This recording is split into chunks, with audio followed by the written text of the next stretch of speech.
Job has answered Eliphaz. Now he lifts his voice to God himself, not in rebellion, but in exhausted honesty, okay?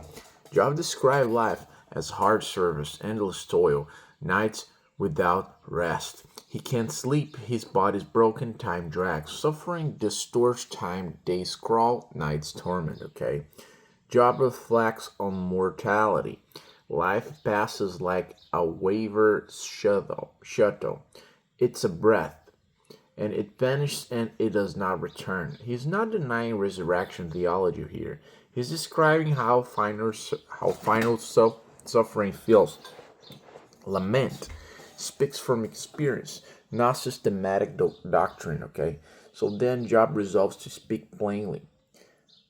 I will not keep silent. I will speak out in the anguish of my spirit. Okay. He says he loathes his life, meaning he loathes this condition, not God himself. Scripture allows anguished prayer without censoring emotion. So then Job echoes psalm like language, but twists it with pain. Okay. Why does God examine humans? Why test him every moment? Why not look away so he can breathe? Okay. Then the hardest question: why have you made me your target? Job is not accusing God of evil. He's asking why this intensity.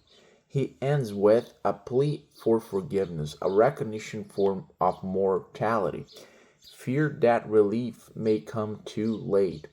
Honest prayer asks why without pretending clarity, okay?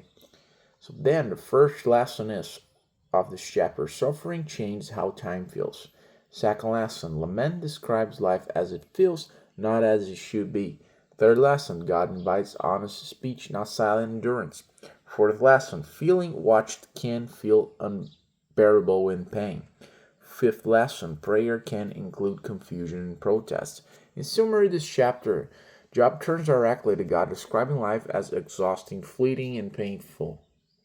He speaks openly about sleepless nights, bodily suffering, and the brevity of human existence.